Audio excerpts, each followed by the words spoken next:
Welcome to Candid Wisdom, the podcast. Ever since I was like 20-year-old, I always had a passion for people who had experienced trauma. And in my mind, I always thought, you know what? Our drug houses, prisons, orphanages, all of these institutions are filled with people who have experienced trauma on some level. And this was me thinking way back then. And now science has come out to prove that, right? And my heart has always broken for those who've experienced trauma. So I've made it my passion to study what we can do to heal from this, things that actually work. You can spend a lot of time talking to a therapist, and that is really good. I'm not saying anything against therapists, right? I think everybody should have one. But how do you get to the root of that pain and to actually undo that soil that has crept in so that your life can go in the direction that you want it to go, so that your trajectory changes, right? So having been on this journey myself, I'm going to give you the tips and tricks that have worked for me. Now, I imagine my trauma from the very beginning when I first realized what had happened as a red folder. A bright, beaming red folder, right? I mean, it's the brightest red, it's crimson. And every time you touch that folder, every time you pick it up, it gets a little bit lighter. So in my mind, I'm imagining this. So the first tip that I have for you is to schedule time to process your trauma. Schedule time to think about it. Schedule time to review it. Schedule time to cry about it. When you schedule the time, when your brain knows that you have time set aside for that trauma, for when you're going to process it, it tends to put it into a compartment that is that you can live with. And then when it's time, you can lay it out and then you can review what's happened. The second thing I'm going to say is tell your story. Now, be careful in doing this. Make sure that the person that you share your story with will keep your confidence, will not cross-talk, will not, over-sympathize or become angry. All of those things could be triggers. So make sure it's someone that you trust and that will just sit and listen to your story. Speaking is something that we do as creators, right? Once you speak something, it gives it energy outside of yourself.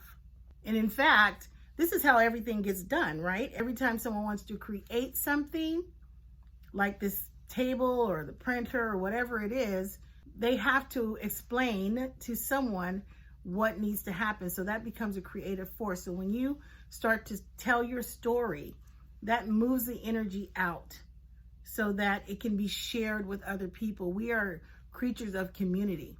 We are people. People need each other. We need to share with each other. So find somebody that you can trust and tell your story. If you haven't told anybody before, that is part of the healing process. I would also suggest that you get a journal or some way, record your story.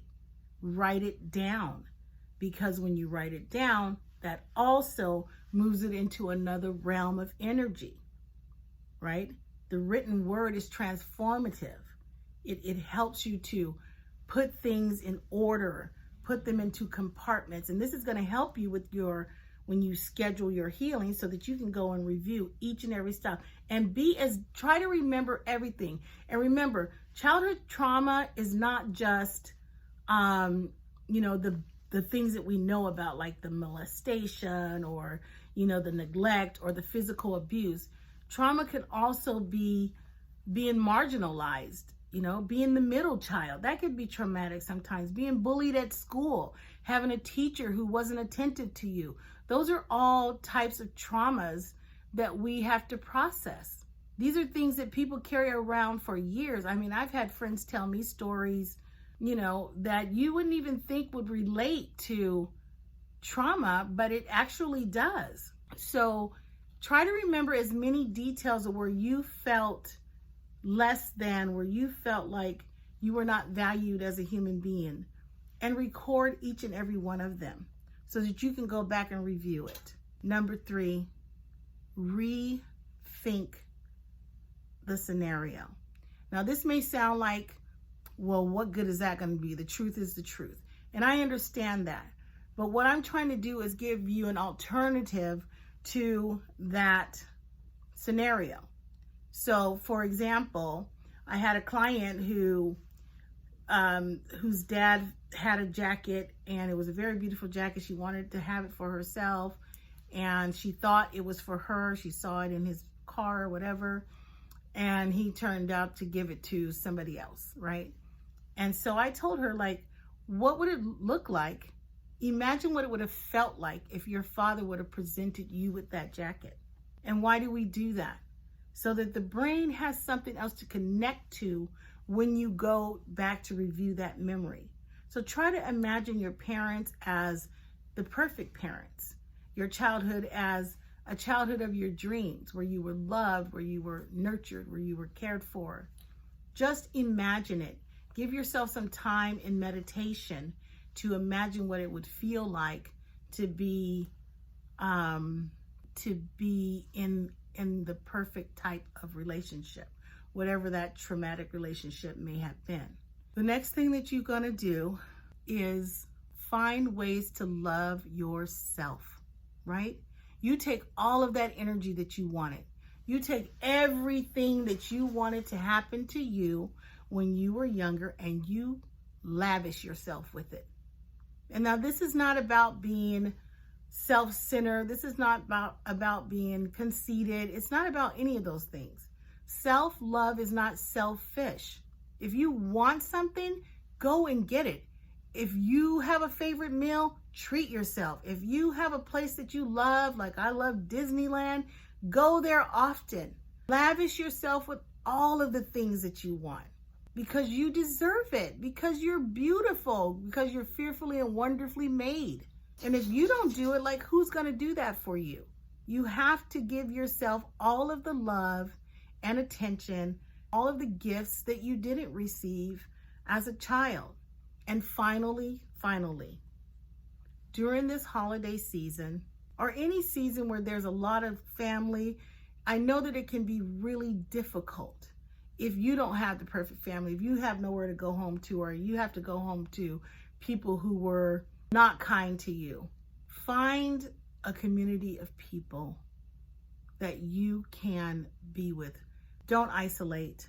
Don't go back into situations where there's still trauma, where you could be re-triggered or re-abused. Find a community of people. There's so many groups and so many meetups and things like that on the internet, and there are people out there who have groups who will welcome you into them. And I'm not going to say it's going to be the most intimate situation, right? Because it takes time to get to know people, but at least you know that these people are going to be sensitive to what you're going through in this season. There's nothing worse than being around a bunch of people who don't understand how painful it can be when you don't have what others have during this time. So those are my tips. I hope they're helpful, and I hope you like and subscribe and follow.